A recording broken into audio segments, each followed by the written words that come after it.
Welcome to a record that was never meant to be read aloud. It was found decades later, a single water-stained page inside an old parish ledger filed under miscellaneous local disturbance. No author. No official heading. Only one line written clear enough to survive. They said the drums answered that night. No one played them yet. The sound rose from the water, slow, steady like a heartbeat that had been waiting too long to speak. That was all the record contained. No signature, no seal. Only a second note written in smaller hand. Witness unverified. Filed October 3, 1903. The handwriting was careful yet uneven, as if whoever wrote it had tried to steady their own fear. When the ledger resurfaced during the Works Progress Administration cataloging project in the 1930s, a new archivist attached a typewritten annotation, possible reference to conjure folklore along Bayou Lafourche unconfirmed. But one cannot ignore the specific details that follow in the faded margins. Sound came from the river bend between sugar fields. Woman seen in black holding a small drum, said to be calling the dead. It read not like a myth, but like testimony, something witnessed and hurriedly recorded before disbelief could erase it. No photo was ever attached. No follow-up report filed. Yet that autumn local journals mentioned strange floods without rain. Livestock refusing to cross the bayou, and whole crews of cane workers abandoning the night harvest. A single surviving sermon from the same parish warns, "Do not cross the water after dark. The devil has a drummer on the river, and her song is not meant for the living." The next year's records go blank. The section of the ledger following this page was torn out. When WPA field workers returned decades later to collect oral histories, an elderly woman nearly blind, nearly a century old, whispered into the phonograph horn. It was her, Kalinda. She waited till the water remembered her name. The recording ends abruptly. The spool snapped mid-sentence. And so across one ledger, one sermon, one broken recording, a single rhythm, endures the faintest pulse beneath the Louisiana marsh. They said the drums answered that night. Before we begin, leave a comment where you're watching from and the exact time you paused. What did you feel in that silence? The original page, now cataloged as the drum record, was rediscovered in 1936 by archivist Eleanor Graves, an assistant field worker for the Louisiana Federal Writers Project, one of several programs under the Works Progress Administration. The ledger she was examining came from the Lafourche Parish Courthouse Annex, stored in a metal filing cabinet labeled Property and Miscellaneous Incidents, 1898-1907. It is believed the document had been removed from a larger series of police and property notes following the Great Cane Flood of 1903, when a section of the sugarcane levee collapsed and much of the area around the bayou was submerged for weeks. Among the fragments, she found only one entry, carried the tone of something personal, an observer's note rather than an official report. The writer had not used government stationery, but plain ledger paper. The date at the top matched the period of the flood, though the incident described made no reference to damage or casualties. It mentioned sound, movement, the sense of something heard but not seen. The river was not calm. The sound came through the water itself. There was no wind. The workers swore they heard drums under the current. One woman named Kalinda walked to the bank and said, "They remember." Graves wrote in her report that the handwriting appeared to belong to Deputy Registrar John H. Carter, a local official known for maintaining agricultural logs between 1898 and 1905. Carter's other entries from the same month detail routine flood assessments and property disputes between plantation owners. There is no second mention of drums Kalinda or anything spiritual in his other writings. The entry stands alone. After cataloging, Graves filed her findings under the classification Oral Materials of Unverified Origin, Louisiana Folklore section. She attached a brief note for the district supervisor in Baton Rouge. This page may relate to conjure narratives among freed communities, post-emancipation. Further verification impossible. Document water damaged, but legible. That short field report is the only reason the record exists today. Most WPA documentation from Lafourche Parish was lost in a 1940 warehouse fire that consumed several crates of local folklore transcripts. Graves's original carbon copy survived only because it had been sent to the University of Louisiana Archives in Lafayette for cross-indexing. In her follow-up correspondence dated February 1938, Graves wrote, "Several elderly residents recall a woman known locally as Mother Kalinda, who lived near the north bend of the bayou. They describe her not as a witch, but as a healer and drummer of spirits. No burial record or census trace found." She noted that one informant refused to continue the interview after sunset, said she don't talk of Kalinda at night. Claimed the sound comes back if spoken too loud. That statement, found in Graves's handwriting at the bottom of her field sheet, was underlined twice. The archives indicate that Graves intended to revisit the Lafourche site the following year to collect additional testimony. In a memo to her regional supervisor, she requested travel funds for October 1938, exactly 35 years after the ledger's original date. The note was approved.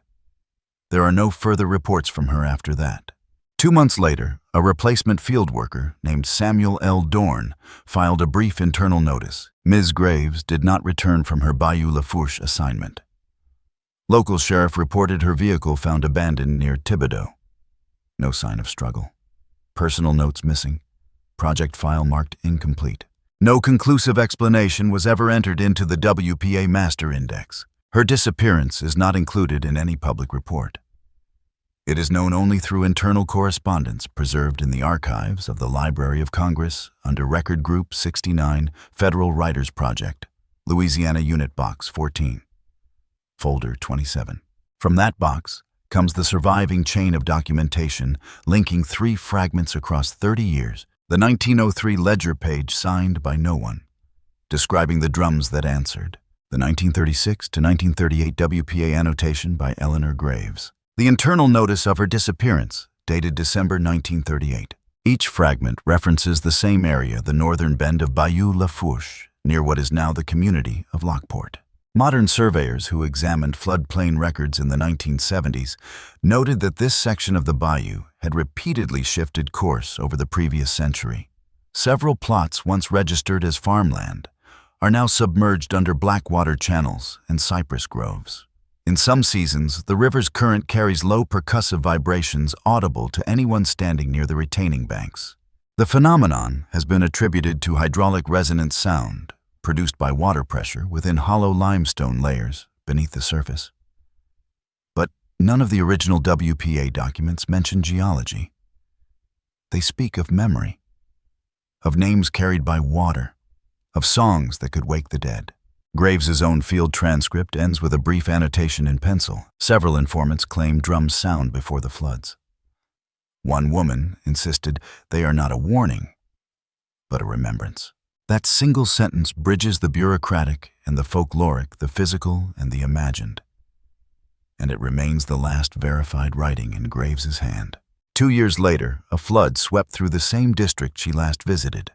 Locals still tell a quieter version of the story, not about what was heard, but about who was lost. The field worker who recorded the testimony vanished 2 years later on the same road.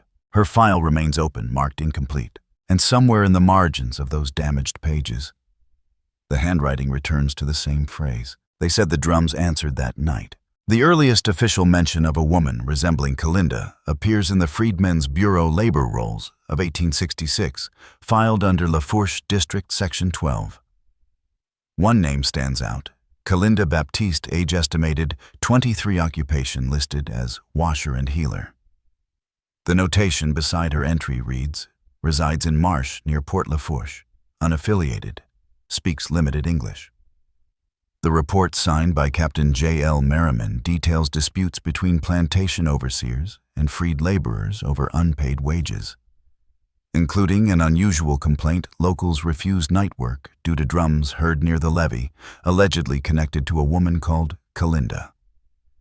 The entry survives in the National Archives microfilm collection, Record Group 105, though the last page is missing. A handwritten note on the reverse, added later, reads simply, filed under superstition, no action taken. By 1872, her name disappears from the rolls, leaving only this fragmentary record. Among black communities along the river's lower banks, a story persisted through songs, laments, and dream songs called spirituals. One version was recorded by WPA worker Thomas D. Pierce in 1937, based on oral memory from informant Eulalie Jones, age 93.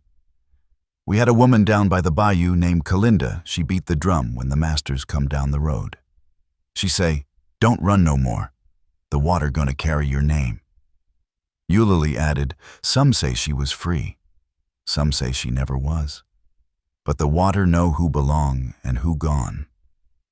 In this statement, Kalinda's role shifts from laborer to legend, no longer simply a healer, but a drummer of warning, a woman who spoke through the river.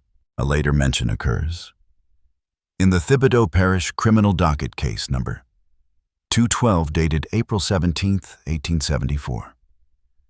The case, State v. Unknown Parties.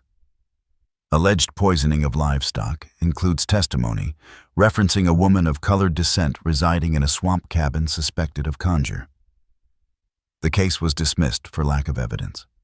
Presiding officer Judge Hiram Leclerc appended a note. The witness testimony unreliable. Fear and superstition cloud the matter. Recommend closure. A margin note added later reads, "No further incidents reported. Woman believed drowned during late flood season. No death or burial record exists yet. In 1903, the drums were reported again." The WPA folklore collection contains multiple accounts from Lafourche Parish, recorded between 1936 and 1939. One interview number 14B titled, "The Woman in the Flood," describes hearing drums before rising waters and seeing a figure in dark clothing walking along the levee.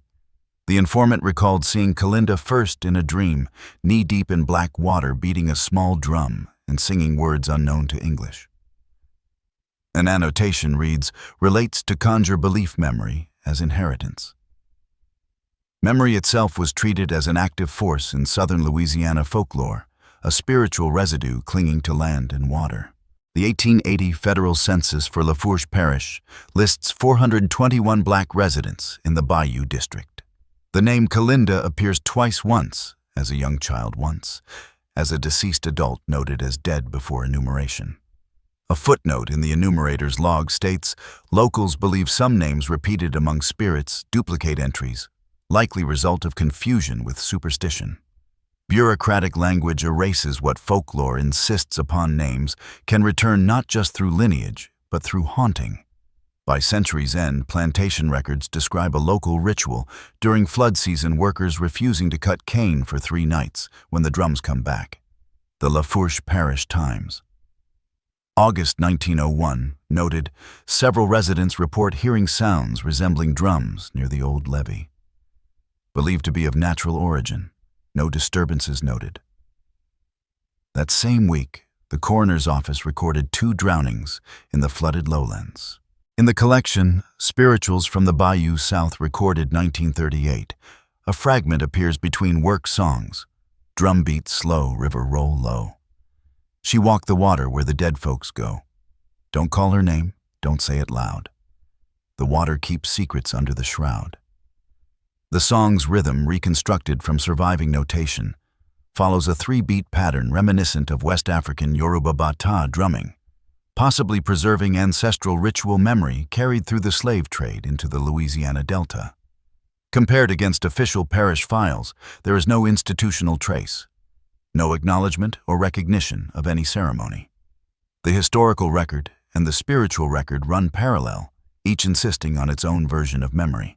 A 1904 flood relief report by civil engineer A.J. Wallace briefly notes, Negro laborers along Lower Lafourche refused night watch duty, citing drum noises from the river. Local foreman reports mass refusal to cross water. No apparent cause found. Wallace dismisses the matter in one line. Likely primitive superstition persisting among colored populations. The phrasing highlights how the lived experiences of those along the bayou were systematically excised from official memory, reduced to superstition. A 1903 coroner's note. Case file 1987. Unidentified female Bayou North Bend describes a body recovered after floodwaters receded. Estimated age 40-45, cause of death drowning. Distinct features scarred wrists, necklace of beads and bone fragments. No kin claimed the remains. The record number is from the same fiscal quarter as the original drum record. No cross-reference was made. Two narratives persist, one of forms, seals, and signatures, precise and cold, the other of songs and dreams carried by the community, insisting that names and memories survive where official records fail. Fact records death. Folklore records what refused to die. No survivors were found. The sheriff's official flood report lists multiple cane workers missing during the high water of October 1903. Each name is entered with precision. Some are crossed out as bodies are recovered. One entry marked only by initials reads, Kalinda B., status unknown. No further explanation accompanies the note. The language is formal, detached, and measured, emphasizing the absence of survivors as a matter of administrative record rather than human loss. But the drums still answered that night. According to oral histories collected decades later, the river produced rhythmic sounds during the flood. Witnesses recalled a woman named Kalinda walking the levee with a small drum in her hands. She did not speak to anyone, but the beat seemed to echo the names of those who had disappeared, a signal that traveled across the water and through the nights, leaving an imprint on those who survived. All structures inspected, minimal damage noted. A civil works supervisor documented measurements of levees, cabins, and sugar fields. Officially, the flood caused only material damage. There is no mention of drums, no reference to unusual human activity, and no acknowledgement of fear or ritual among the workers. The entry ends with a stamp of approval and a signature. She stood by the river until the night swallowed her song. Informants reported that the drums began before the flood reached its peak. Kalinda's presence was observed from a distance, her movements deliberate, the small drum in her hands.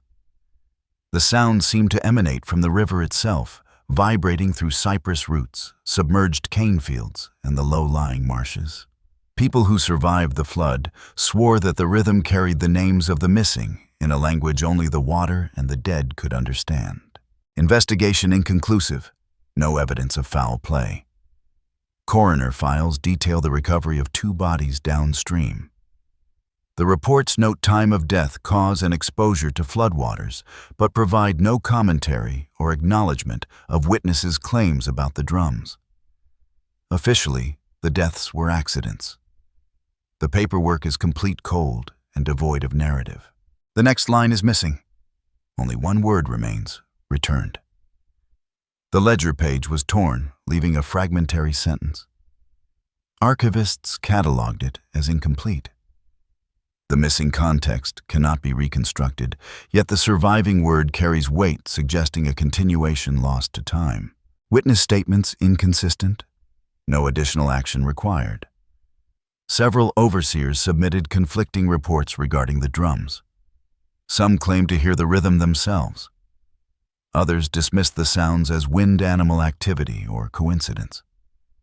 The sheriff concluded that no further investigation was warranted, filing the statements collectively as inconclusive. Every few years, the drums return when the water remembers. Oral testimonies gathered later emphasized the cyclical nature of the phenomenon. When floodwaters rose, the sound returned, calling out names of those who had vanished, a persistent reminder of absence. People who lived near the river spoke of the rhythm as both warning and remembrance, a natural occurrence intertwined with memory.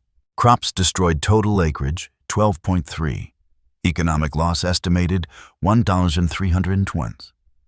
The Bureau of Agricultural Assessments recorded material damage to cane fields, sugar mills, and farm property. No mention is made of missing workers, drums, or ritual. The ledger reduces human experience to numbers and financial loss, erasing the presence of fear, mourning, or spiritual resonance. She sang to the river, and it answered back with a voice older than the levee itself. Oral histories describe a woman draped in black performing precise movements with a small drum. Her voice wove through the rhythm of the river, echoing along submerged fields and through the cypress groves. Neighbors insist the river itself responded a sound that could be felt as much as heard, carrying memory as a tangible force. The following page is illegible.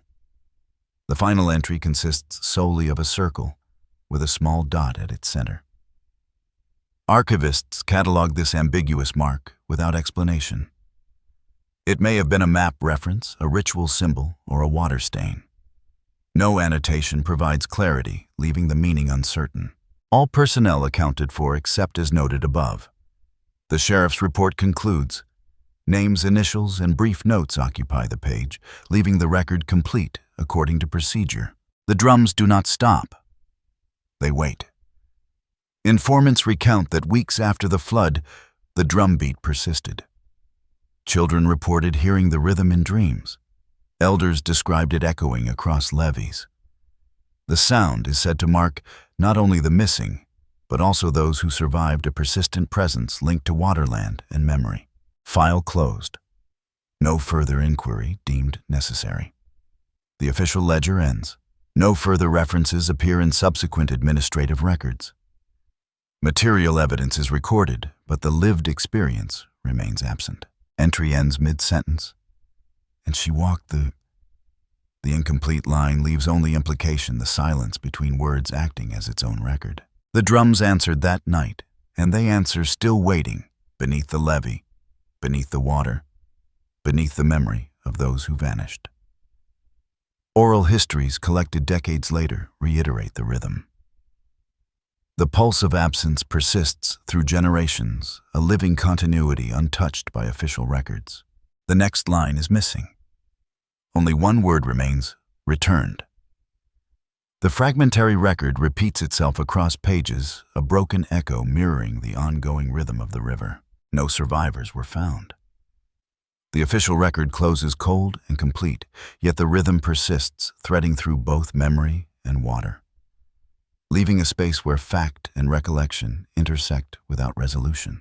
Official records from the Freedmen's Bureau in 1903 include a map of post-Reconstruction migration patterns along the lower Mississippi and Lafourche Bayou districts. The map charts the movements of freed families resettling near waterways, marking levees, cane fields, and temporary cabins. Notes in the margin indicate areas prone to flooding, and several annotations list names of laborers who refused night work, referencing unexplained drum sounds near the water. The map is precise, its lines cold and geometric. Yet these same names appear repeatedly across multiple documents, as if the water itself carried them downstream in memory. Contemporary newspaper reports, including the Lafourche Parish Times, August 1903, reference unusual disturbances along the bayou. Headlines emphasize property loss and labor absenteeism, describing events as accidental or coincidental.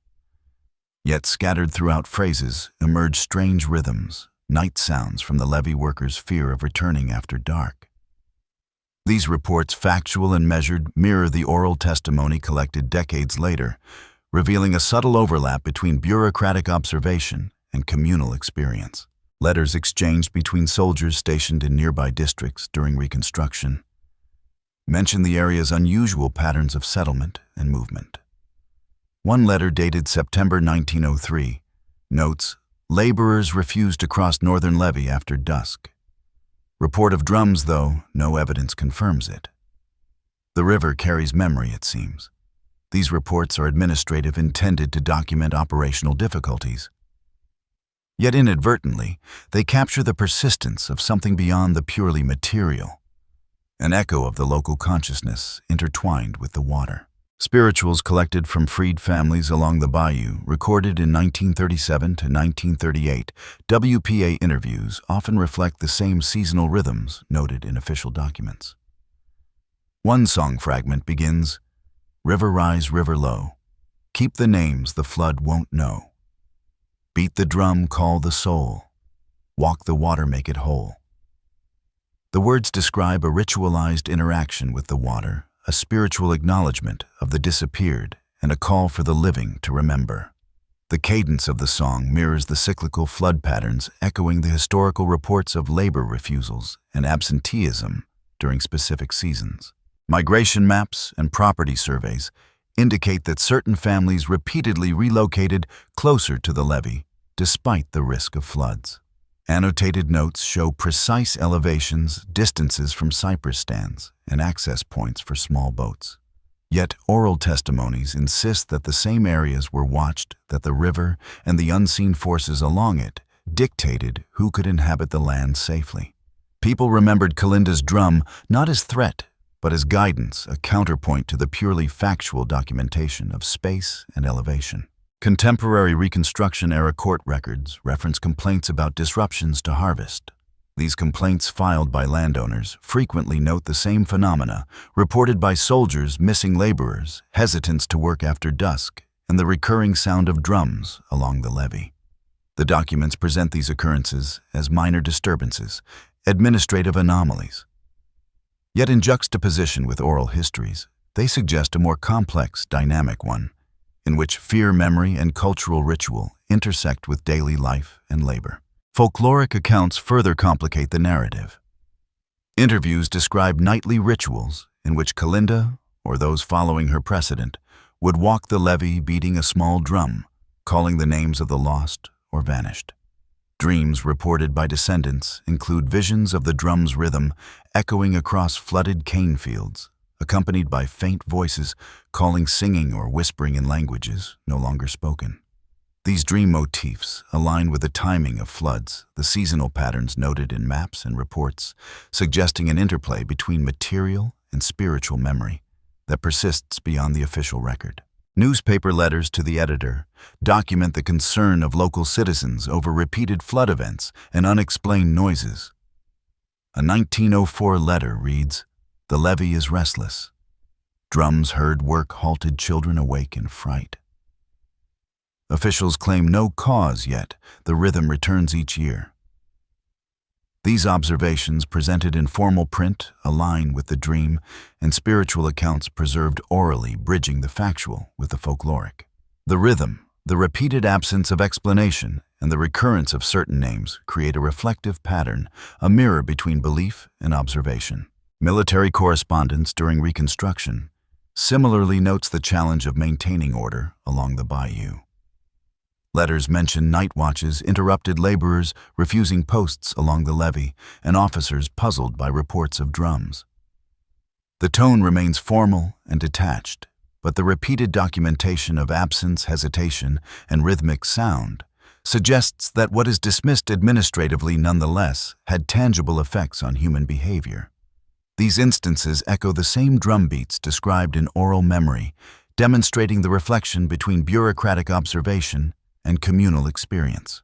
Maps, letters, and reports together chart the physical and social landscape, the precise location of levees, cabins, and fields, alongside the repeated annotation of names, absences, and unexplained occurrences.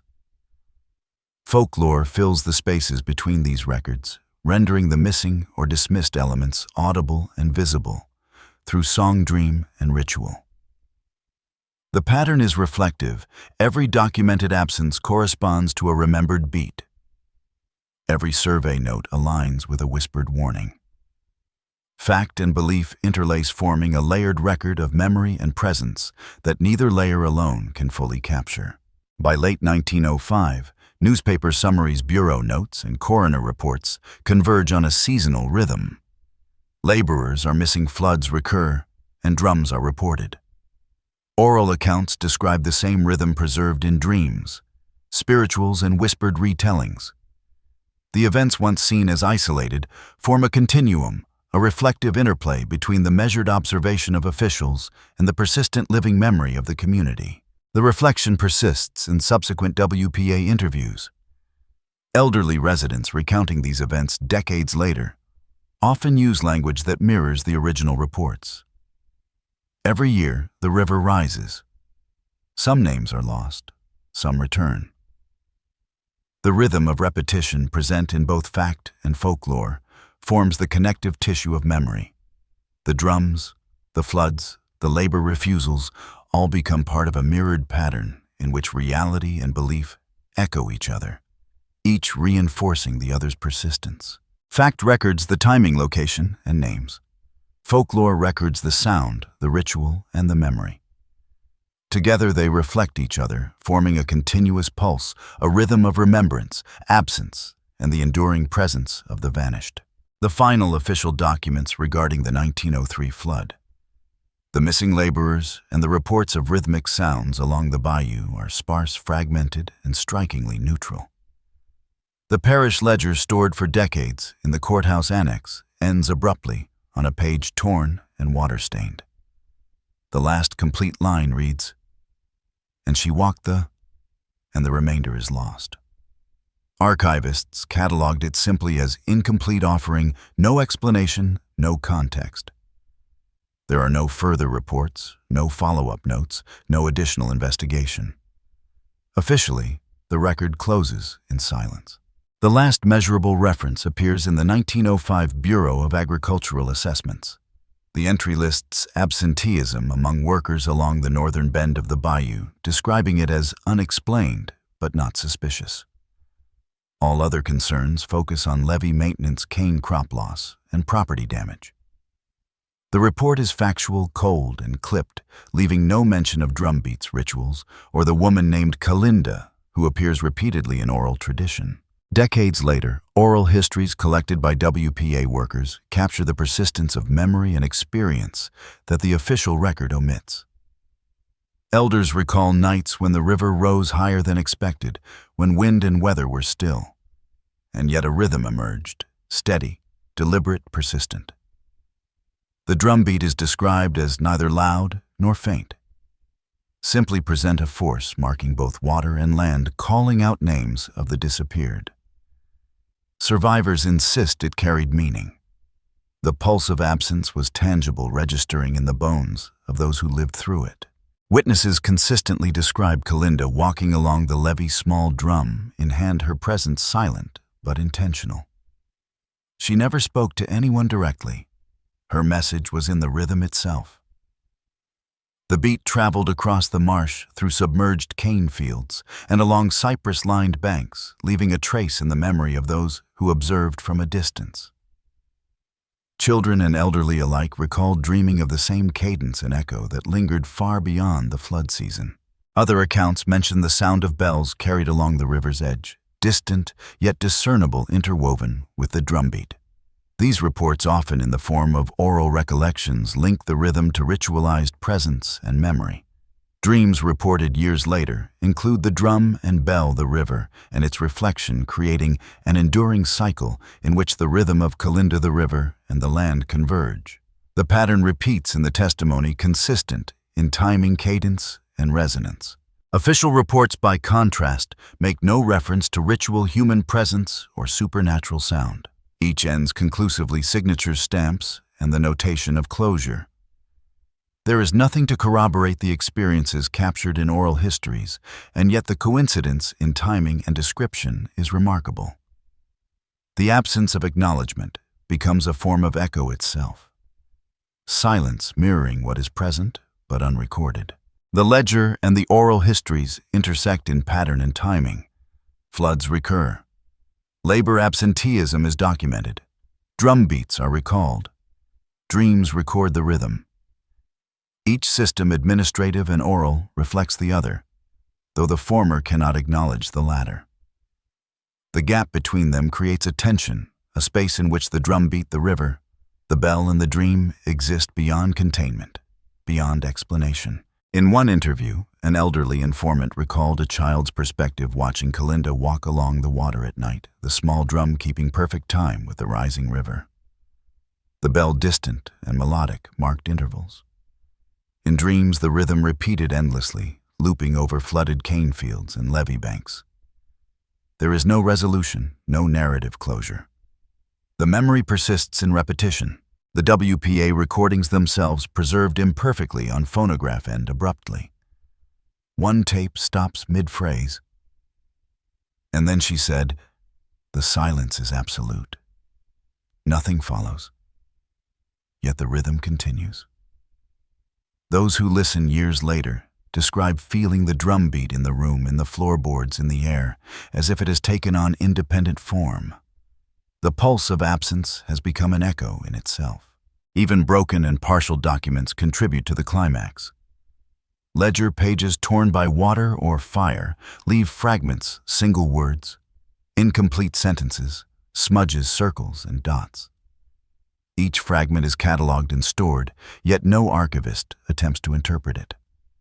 The effect is cumulative silence, becomes material absence, becomes narrative. The echoes of drum, river, bell, and dream resonate across the gaps.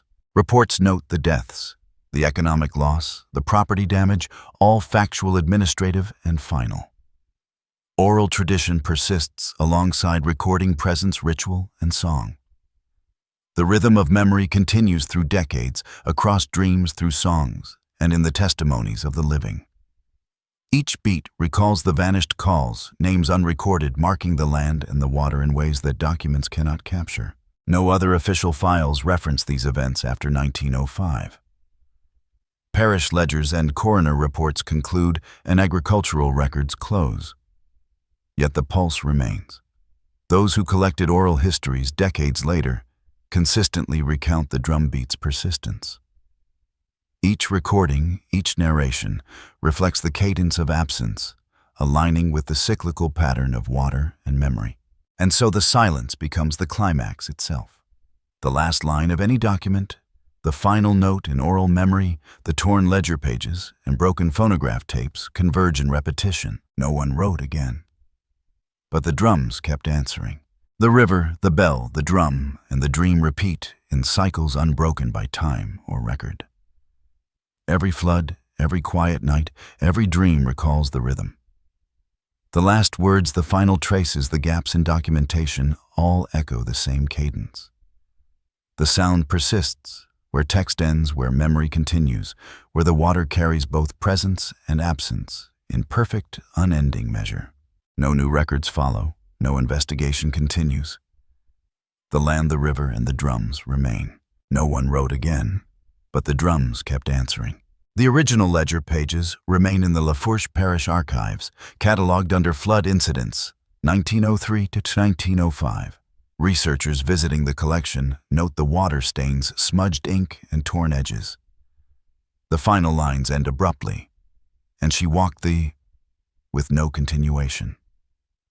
Nothing further was ever recorded. No additional reports exist. No one revisited the case in any formal capacity.